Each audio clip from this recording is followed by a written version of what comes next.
Assalamualaikum warahmatullahi wabarakatuh. Perkenalkan, nama saya adalah Baril Ilmi Dafiki. Di sini saya ingin menyampaikan materi yang ditugaskan kepada kelompok kami, yaitu terdiri dari 3 anggota. Yang pertama saya sendiri, dan yang kedua Khairul Umam, dan yang ketiga yaitu Muhammad Daniel Fatoni. Adapun materi yang akan kami sampaikan di sini adalah penataan ruang kelas dan perlengkapannya. Tata ruang kelas yaitu merupakan kegiatan yang terencana dan dilakukan secara sengaja oleh guru untuk menciptakan lingkungan belajar yang optimal. Tujuan utamanya adalah agar proses pembelajaran itu dapat berjalan secara efektif dan efisien sehingga tujuan pembelajaran tercapai sesuai dengan keinginan.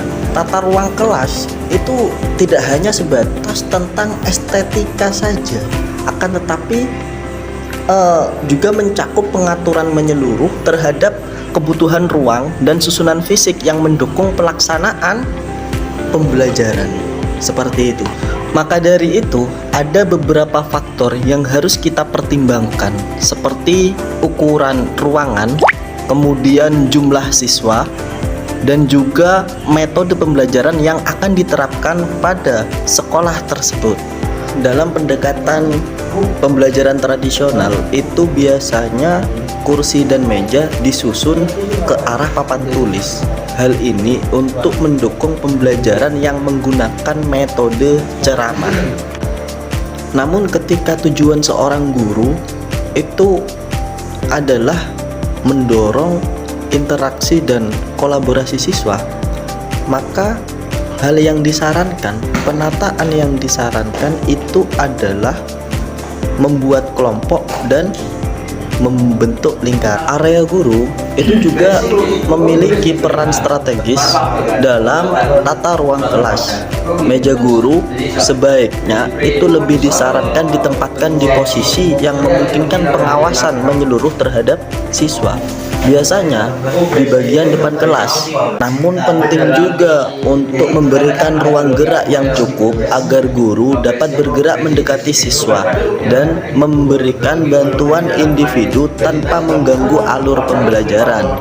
Penataan ruang kelas itu perlu bagi seorang guru untuk memahaminya. Kenapa? Karena dengan ruang yang tertata baik, guru dapat mengurangi potensi gangguan, meningkatkan fokus, serta memaksimalkan potensi perkembangan setiap siswa. Kemudian yang selanjutnya yaitu prinsip-prinsip penataan ruang kelas yang efektif untuk mendukung proses pembelajaran. Jadi ada 4 prinsip dasar dalam pengelolaan ruang kelas yang efektif, yaitu yang pertama, menjaga kelancaran sirkulasi agar mobilitas siswa tidak terganggu. Yang kedua, memudahkan pengawasan siswa oleh guru. Yang ketiga, memastikan alat dan perlengkapan belajar mudah dijangkau. Dan yang terakhir, yaitu yang keempat, mengatur tata letak agar semua siswa dapat melihat media ajar dengan jelas. Adapun menurut Husna, manajemen kelas merupakan seni mengelola suasana dan dinamika kelas agar pembelajaran berlangsung secara optimal, efektif, efisien, dan menyenangkan. Oh ya teman-teman, ini ada beberapa yang perlu kita ketahui, bahwa kendala yang sering ditemukan dalam penataan ruang kelas dan pemenuhan perlengkapannya di sekolah itu ada beberapa kendala. Yang pertama, terbatasnya anggaran sekolah. Jadi, salah satu kendala paling mendasar dalam penataan ruang kelas adalah terbatasnya alokasi anggaran pendidikan, terutama di sekolah negeri dan daerah terpencil. Apa sih sebab dari kendala ini? Kenapa kita juga harus mengetahui? Kenapa? Karena keterbatasan dana itu menyebabkan sekolah sulit untuk memperbarui atau menambah sarana dan prasarana kelas seperti meja, kursi, papan tulis digital, dan pendingin ruangan. Apa akibatnya?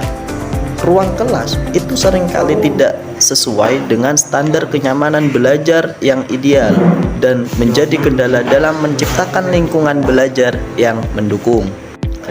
Adapun kendala yang kedua yaitu kurangnya perencanaan dan pelatihan seorang guru. Jadi, penataan ruang kelas bukan hanya soal estetika, melainkan juga mencerminkan strategi pembelajaran.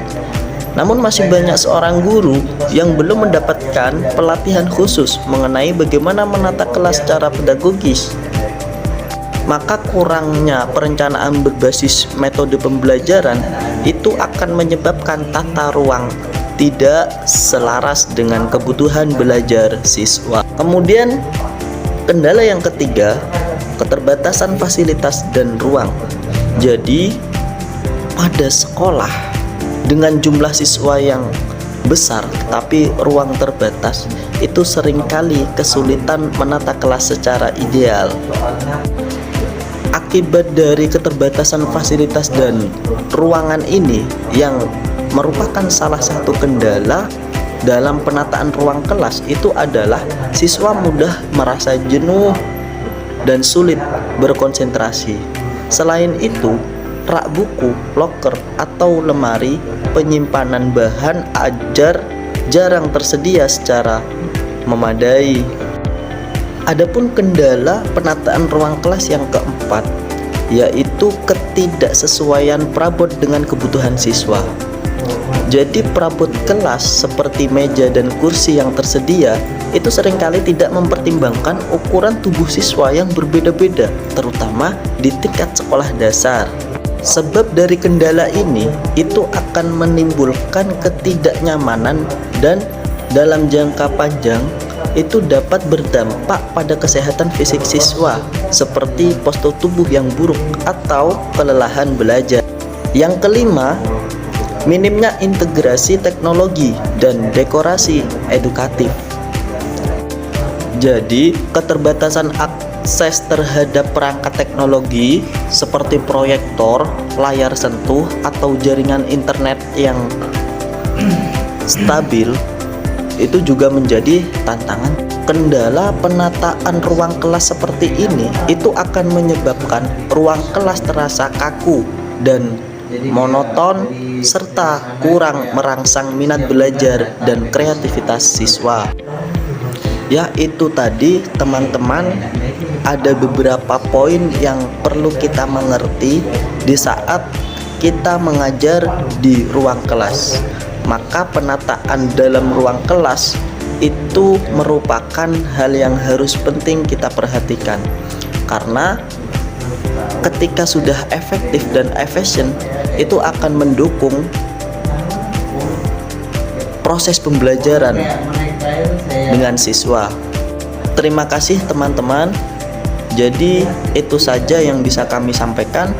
Kami dari kelompok 4, apabila apa yang kami sampaikan kurang dipahami, ya bisa bertanya kepada kami. Kami sadar bahwa seseorang itu semua memiliki kekurangan, termasuk kami. Maka dari itu kami mohon maaf yang sebesar-besarnya dari apa yang kami sampaikan. Mungkin itu ada beberapa kesalahan. Kami akhiri. Assalamualaikum warahmatullahi wabarakatuh.